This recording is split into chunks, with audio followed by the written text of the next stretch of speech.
In the news this week, zero new students and significant job cuts. Local colleges demand an explanation on overseas student quota allocations amid complaints over fairness. A WAMA News exclusive. Major upgrades to reduce road deaths. The government completes Bunbury Outer Ring Road following record deaths over the weekend.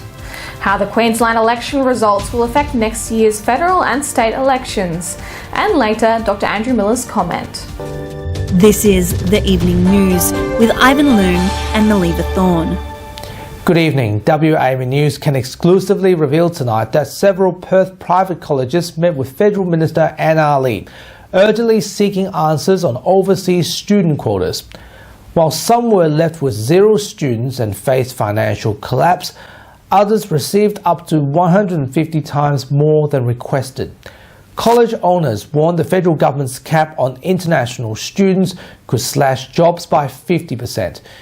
The Australian Data and Cyber Institute CEO Rohini Motgill, who attended the meeting, exclusively reveals to me what was discussed behind closed doors. Why do you met with the minister? Well, I'm not so sure if you've heard about the capping that has been introduced. It's going to go into Senate for some more discussion next month.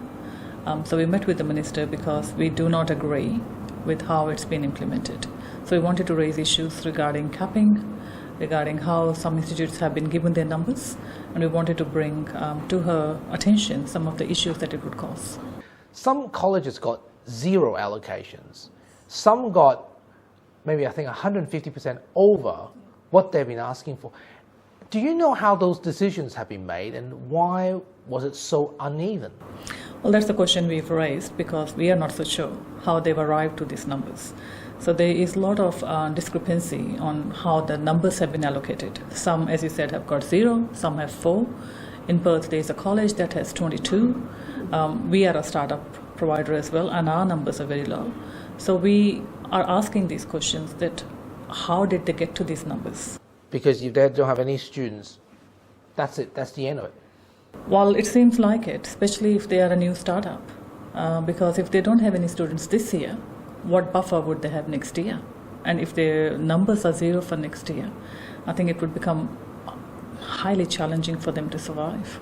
All right, so will we see a lot of colleges gone? Looks like. How many jobs are you looking at? Well, the redundancies would be quite a big number. I think we all were discussing after the meeting, and we are looking at anywhere between 40 to 55% redundancies for next year, if these numbers are implemented. In your scenario, how many money you have spent in starting up a quality education, just colleges alone? Well, ADCI is a private higher ed, so it takes us anywhere between 2.5 to 3 years to start up. We are looking at investment of anywhere between 4 to 5 mil to just get started. This is our first year. We've just started our cohort in semester 1, 2024, and we've got the capacity of 30 for next year. So how much do you need to make it sustainable? 100. You need 100? Yes. And what did the government told you? We have written to the government, and that's why we met with the ministers to put our case forward, because we cannot be financially viable. And I'm sure a lot of providers would be in the similar scenario, where with these numbers, financial viability of the business would be, it's not feasible. Okay, but for many Australians, something's got to give. There's too many immigrants in their view. Okay. Something's got to give. Someone's got to sacrifice. I think it's not immigrants. You're looking at two different scenarios. Students are not immigrants. They're temporary residents. They're coming here to study and go back. So I think the confusion of they are immigrants, they're not. They're not living here permanently unless they apply to live permanently, and that's another different application. This a pathway to where a lot of overseas students want to study here, get a job, become permanent residency. That's in a lot of people's aspirations to a certain extent. Well, that depends what skill shortages they're looking for. If Australia is crying for skill shortages, and we are saying that we do not have people to do certain jobs, and these students are providing those skills, then why won't we look at it? These people are trained in our country by our experts, are aware of our culture, they know our country, then why wouldn't we want to retain them? You know, sometimes we don't want to do. A lot of cleaning jobs, night filling jobs are done by international students. And, you know, government has linked this with housing crisis. Students only occupy 4% of housing market in Australia. So I don't see that how students can be linked with housing crisis in Australia. Are you satisfied with the Minister's response? We are waiting. She will take our concerns further. So we are waiting for her. She was very forthcoming. She understood. She provided really good examples. She has a lot of depth in this area. She's actually worked in education sector, which was very welcoming information for us. So she understood where we are coming from. At the same time, she did say to us that she's not in position to make a decision. Obviously, we understand. But we were glad that she heard us and she is happy to take her concerns forward. This week, the state government announced the completion of the Outer Bunbury Ring Road, a highway that will reduce commuting time through the state's southwest by 20 minutes. The state government also hopes this new stretch of road will help keep West Australians safe, following a record road toll over the weekend. Paige Reid has more. One more. Following the death of 5 people last weekend, the state government is continuing its pledge to help keep West Australians safe on the roads. Road toll fatalities are at an all-time high, with record-breaking numbers being recorded since 2016. The opening of the new Bunbury Outer Ring Road is one of the many ways in which the state government hopes to minimise the number of lives lost on the roads in years to come. Deputy Premier Safiotti says the state has invested over $1 billion to help keep the people of WA safe as they travel. These types of programs, like the Regional Road Safety Program and new bypasses, are all about improving road safety. We'll continue to work on this. The opposition have said they welcome this new ring road and are just as committed to keeping people safe. Liberal leader Libby Mettam says this new highway is something the party has been an advocate for since the start. It is of benefit for the whole of the southwest community, including those commuters from Perth who benefit from visiting the wonderful region. The new Bunbury Ring Road started construction back in 2021 and is another key player in keeping regional WA roads safe. This year alone, the state has seen the highest number of regional WA road fatalities since 2016, with the number currently sitting at 87. The state government hopes this new highway will change that. The state government are continuing to invest money in the hopes of dropping the number of deaths in the coming years. Paige Reid, WAMN News. Also today, the West Australian government has introduced new restrictions for red P-plate drivers, limiting them to 1 passenger at all times.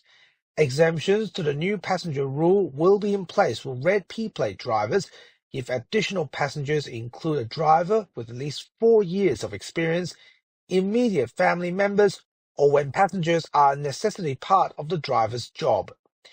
In employment-related cases, drivers will need to carry a letter from their employer for verification. The penalty for violating this rule will be a $200 fine and 2 demerit points.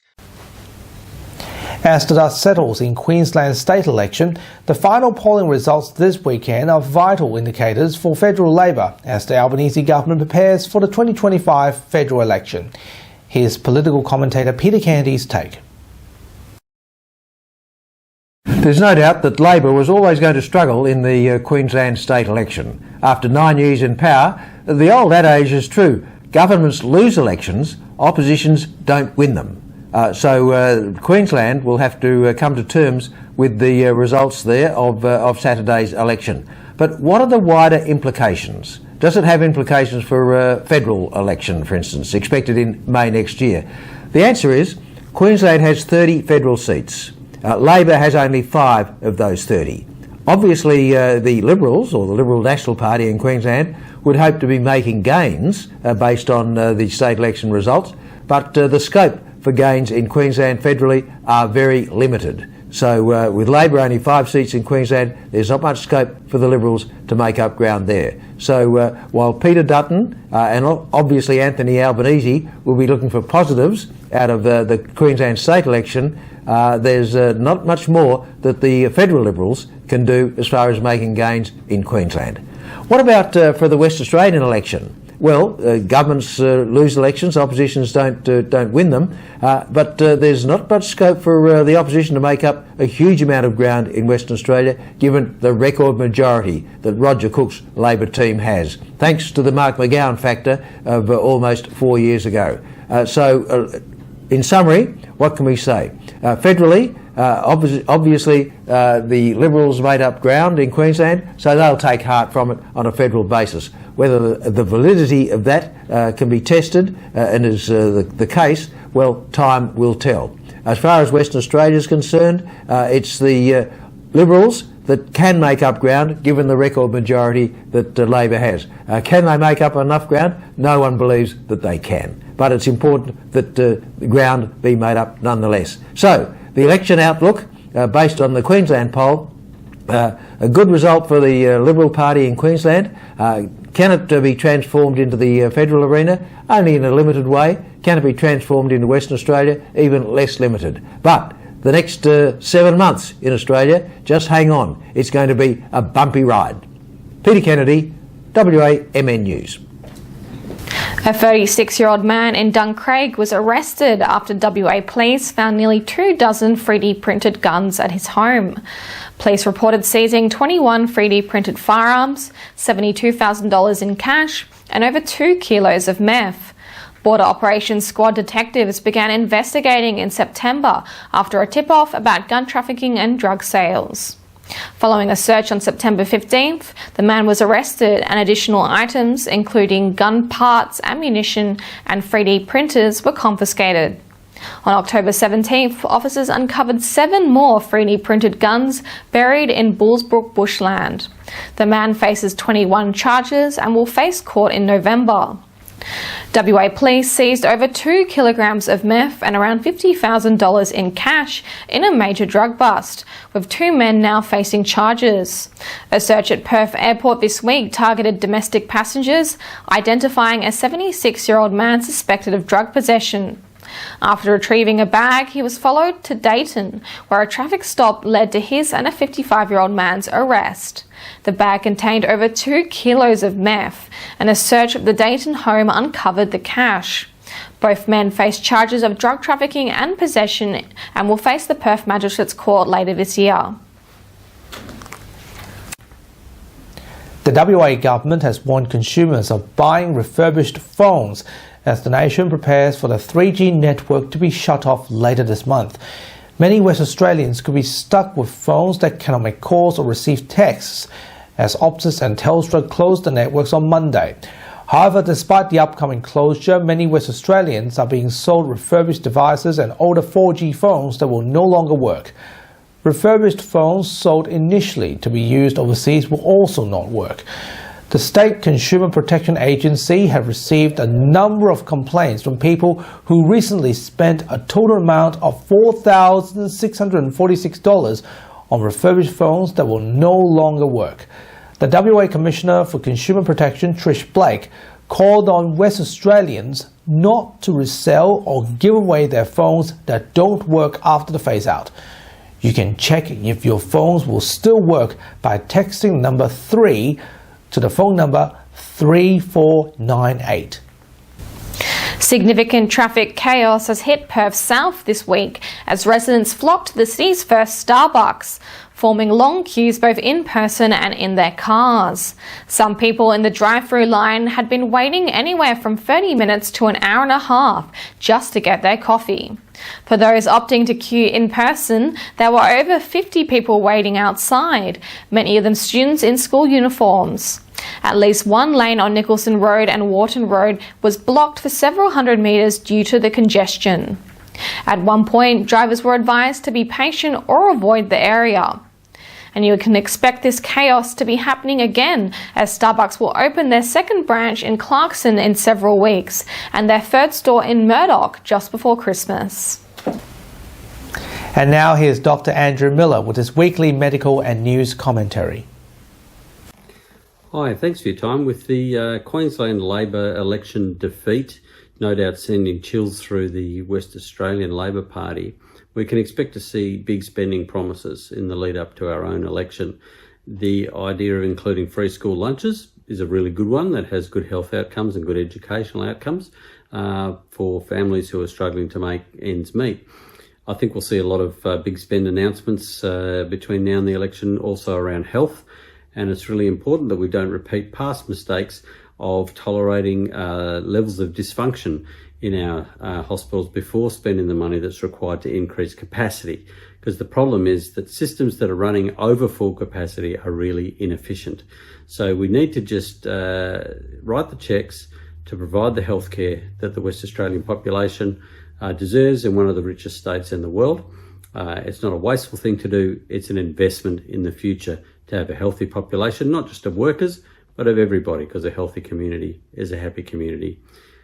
It's unfortunate that in a democracy it takes elections to put the pressure on to see the purse strings open up, but if that's what it takes, then bring it on. Thanks for your time. Thanks, Doctor. Now, the coffee craze has hit Perth with a Starbucks opening up in Piara Waters recently. You were there, Ivan. What are your thoughts on it? It's just crazy. You've seen the footage, haven't you? I mean, the cars queues around the block, not just around the block, but some of the drivers in the drive-through has waited for an hour and a half. Jeez. And then the other one before only waited for half an hour. So very interesting as to how why the time would vary so differently. And there are some people queued very early in the morning all the way to the afternoon, because I went there.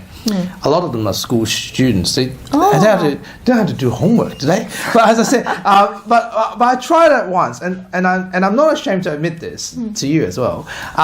The first time I tried Starbucks coffee was actually last year in America, and I don't understand what the craze is. But having said that, though, we Australians, we do love our coffee. Yes, and I expect I expect the critics to be very, very harsh indeed. Now, are you going to give it a try at Murdoch? Oh, I'm definitely going to give it a try when it opens up. I'm very excited to see what all the buzz is about. And now, here's what's coming up on 6 News tonight. Thank you, guys. The top stories we're following here on 6 News. Queensland has decided Labor is out after nearly a decade in power. David Crisafulli and the LNP will form a majority government. Stephen Miles calls David Crisafulli to concede defeat as counting continues across the state. And not a good night for the Greens, who are at risk of losing all of their current seats. You can watch live 24/7 on the 6 News YouTube channel. For now though, guys, it's back to you.